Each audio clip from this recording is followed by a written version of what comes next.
ดีค่ะยินดีต้อนรับนักเรียนทุกคนนะคะเข้าสู่ห้องเรียนวิทยาศาสตร์กับคุณครูฟิลค่ะ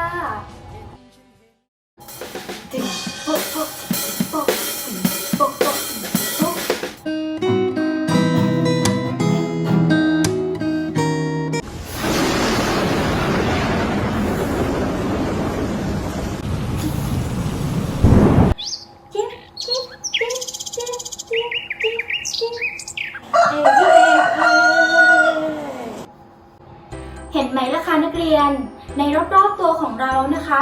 มีเสียงต่างๆเกิดขึ้นมากมายเลยค่ะไม่ว่าจะเป็นเสียงจากธรรมชาติหรือ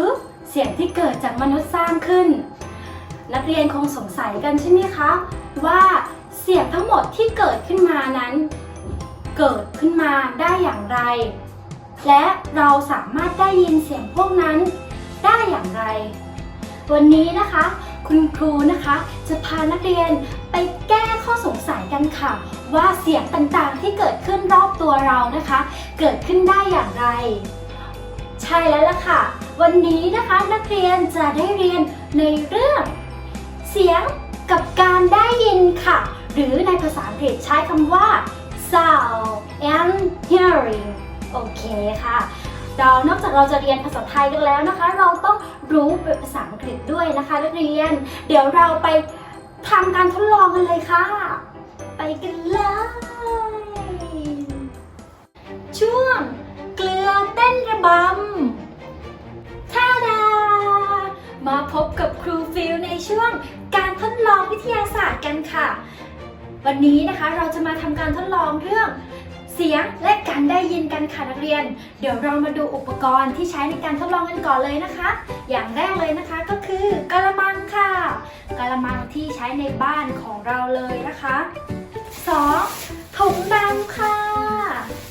3ช้อนส้อมค่ะที่มีความหนักหนา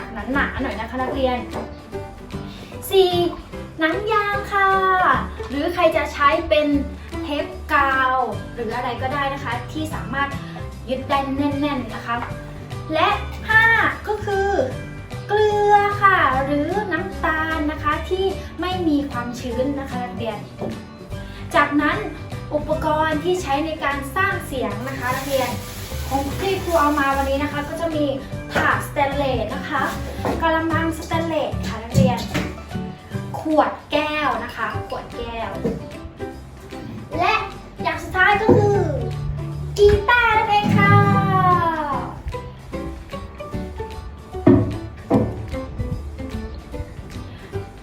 เดี๋ยวเราไปทำการทดลองกันเลยค่ะนักเรียนขั้นตอนแรกนะคะให้เรา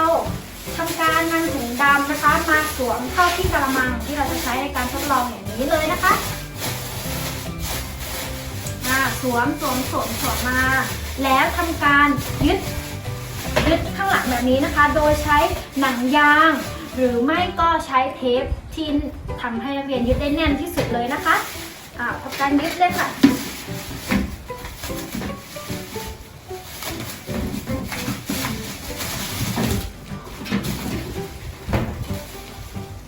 ท่าดาเสร็จแล้วค่ะเราทำการยึดถุงดำกับกระมังเรียบร้อยแล้วนะคะนักเรียนเอาให้แน่นและตึงที่สุดเลยนะคะจากนั้นนะคะให้เราทำการตักเกลือหรือน้ำตาลที่นักเรียนเตรียมไว้นะคะใส่ลงไปค่ะนิดเดียวนะคะไม่ต้องเยอะโรยไปให้มันกระจายทั่วหนังดำเลยนะคะจากนั้นนะคะทำการสร้างเสียงค่ะนักเรียนแล้วเรามาดูกันนะคะว่าเกิดอะไรขึ้นค่ะเดี๋ยวเริ่มจากเสียงของถาดสแตนเลสก่อนเลยนะคะ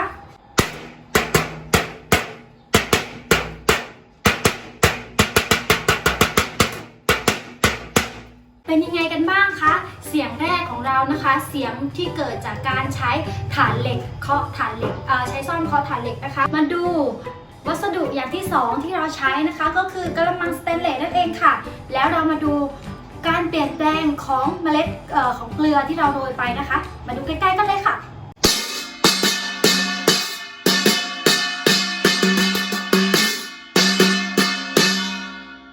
ยังไงกันบ้างคะนักเรียนเห็นการเปลี่ยนแปลงของเกลือไหมคะเกลือ วัสดุที่ใช้สร้างเสียงอย่างต่อไปนะคะ ก็คือขวดแก้วนั่นเองค่ะมาดูเกลือเต้นระบำกันใกล้ๆเลยค่ะนักเรียนว่าจะเต้นจริงอย่างที่คุณครูพูดไหมเข้ามาเลยค่ะ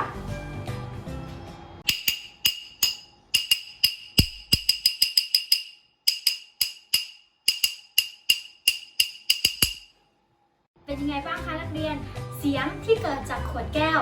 ทำให้เกลือเต้นอย่างที่คุณครูพูดจริงไหมคะมาดูวัสดุที่สร้างเสียงอย่างสุดท้ายของคุณครูกันเลยค่ะก็คือกีตาร์นั่นเองค่ะเดี๋ยวเรามาดูเสียงที่เกิดจากกีตาร์กันเลยนะคะว่าจะทำให้เกลือของคุณครูเนี่ยเต้นระบำได้จริงหรือเปล่า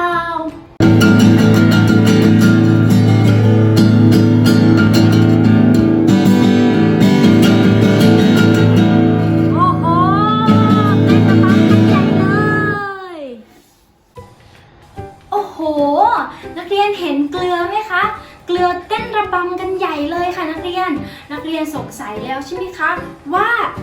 เกลือที่เต้นระบำนั้นมันเกิดขึ้นได้อย่างไรโดยที่คุณครูไม่ได้เอามือไปจับหรือใช้พัดลมเป่าเลยนะคะนักเรียนใช้เพียงเสียงที่สร้างขึ้นจากวัสดุและอุปกรณ์ต่างๆค่ะนักเรียนอยากรู้แล้วใช่ไหมคะเดี๋ยวเราไปดูคำอธิบายกันเลยค่ะเสียงเกิดขึ้นได้อย่างไรเสียงนะคะเป็นคลื่นกลที่เกิดจากการสั่นสะเทือนของวัตถุเมื่อวัตถุเกิดการสั่นสะเทือนนะคะจะทำให้เกิดการอัดตัวและการขยายตัวของคลื่นเสียงค่ะจากนั้นนะคะคลื่นเสียงจะถูกส่งผ่านตัวกลางไปยังอวัยวะรับเสียงซึ่งก็คือหูของเรานั่นเองค่ะนักเรียนมาดูคีย์เวิร์ดที่สำคัญของการเรียนเรื่องเสียงและการได้ยินกันค่ะนักเรียนคำแรกนะคะก็คือคำว่าคลื่นกลค่ะนักเรียนคงสงสัยใช่ไหมคะว่าคลื่นกลหมายถึงอะไรนะคะคลื่นกลนะคะหมายถึงการแผ่คลื่นหรือการถ่ายโอนพลังงานของคลื่นค่ะต้องมีโมเลกุลหรืออนุภาคตัวกลางนะคะเป็นตัวถ่ายโอนพลังงานจึงจะทำให้คลื่นแผ่ออกไปได้ค่ะคำสำคัญคำที่สองนะคะก็คือคำว่าตัวกลางค่ะตัวกลางนะคะหมายถึงสสารที่อยู่ในสถานะของแข็งของเหลวและแก๊สนั่นเองค่ะยกตัวอย่างเช่นนะคะนักเรียนเมื่อคุณครูพูดใช่ไหมคะที่ปากของครูจะเรียกว่าเป็นแหล่งกำเนิดเสียงค่ะจากนั้นนะคะเสียงที่เปล่งออกมาจากปากคุณครูนะคะก็จะถูกถ่ายทอดพลังงานนะคะไปยังอากาศค่ะอากาศก็คือตัวกลางนะคะอยู่ในสถานะอะไรคะแก๊สนั่นเองค่ะถูกต้องค่ะเก่งมากๆเลยค่ะเมื่อถูกถ่ายทอดไปยังตัวกลางที่เป็นอากาศแล้วนะคะจากนั้นนะคะสิ่งที่สำคัญที่จะทำให้เราได้ยินนะคะเมื่อเสียงเดินทางผ่านอากาศแล้วก็จะเดินทางมายังอวัยวะรับเสียงของเราค่ะซึ่งก็คือหูนั่นเองค่ะนักเรียนช่วงคำถามชวนคิดคุณครูสงสัยจังเลยค่ะนักเรียนคุณครูมีคำถามมาถามนักเรียนค่ะอยู่หนึ่งคำถามคุณครูอยากรู้ว่าถ้าเราอยู่บนอวกาศโดยไม่มีอุปกรณ์ช่วยในการสื่อสารเราจะได้ยินเสียงพูดคุยกันหรือไม่คะนักเรียนเดี๋ยวคุณครูให้นักเรียนคิดนะคะ5 วินาทีค่ะติ๊กตักติ๊กตักติ๊กตักติ๊กตักติ๊กตักเฉลยค่ะ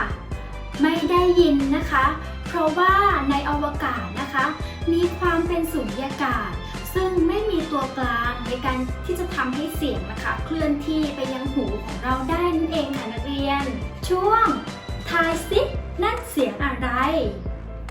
ในช่วงนี้นะคะคุณครูมีเกมมาให้นักเรียนเล่นนะคะซึ่งเกมของคุณครูนะคะก็คือให้นักเรียนตั้งใจฟังเสียงนะคะที่นักเรียนได้ยินนะคะครูให้นักเรียนคิดนะคะภายในเวลา5 วินาทีนะคะแล้วตอบนะคะนักเรียนว่าเสียงที่นักเรียนได้ยินนั้นคือเสียงของอะไรค่ะไปฟังกันเลยค่ะ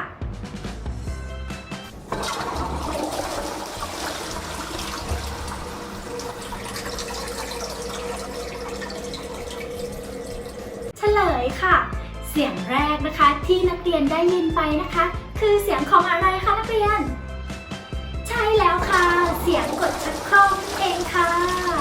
เสียงปริศนาเสียงที่สองนะคะเป็นเสียงของอะไรไปฟังกันเลยค่ะ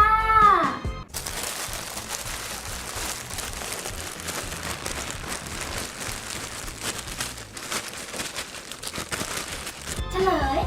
เสียงที่สองนะคะที่นักเรียนได้ยินไปก็คือเสียงของถุงพลาสติกนั่นเองค่ะแต่เป็นถุงพลาสติกที่กำลังถูกขยำนะคะนักเรียนและเสียงสุดท้ายค่ะนักเรียนสงสัยแล้วใช่ไหมคะว่าคุณครูจะเอาเสียงอะไรมาให้นักเรียนทายไปฟังเสียงปริศนาหมายเลข3กันเลยค่ะ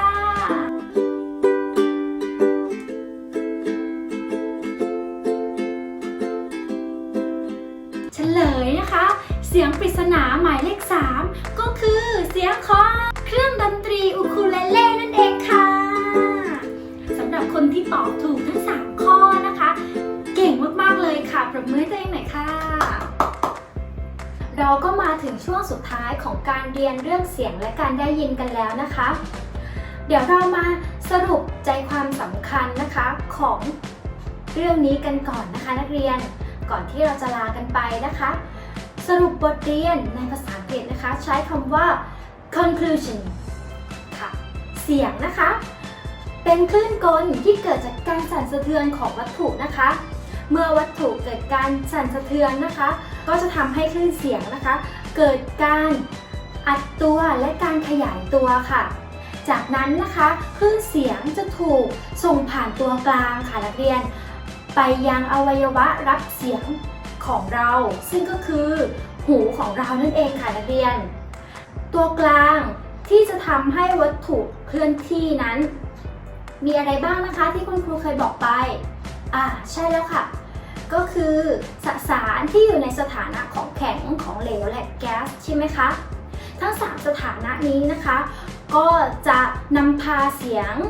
ได้แตกต่างกันนะคะองค์ประกอบนะคะที่จะทำให้เราได้ยินเสียงนะคะนักเรียนก็คือ 1. แหล่งกำเนิดของเสียงค่ะ 2. ก็คือตัวกลางที่จะทำให้เสียงเคลื่อนที่ไปได้ค่ะและ3นะคะก็คืออวัยวะรับเสียงของเราค่ะซึ่งก็คือหูของเรานั่นเองค่ะนักเรียนซึ่งหูนะคะจะต้องทำงานสัมพันธ์กันกับสมองด้วยนะคะสมองจะช่วยในการแปลความหมายของเสียงที่นักเรียนได้ยินนะคะว่าเสียงที่นักเรียนได้ยินนั้นคือเสียงของอะไรค่ะเป็นยังไงกันบ้างคะนักเรียนเรื่องเสียงและการได้ยินไม่ยากเลยใช่ไหมคะวันนี้นะคะคุณครูก็ต้องขอตัวลาไปก่อนนะคะนักเรียนแล้วพบกันใหม่คลิปหน้านะคะนักเรียน Thank you for attention. Bye bye.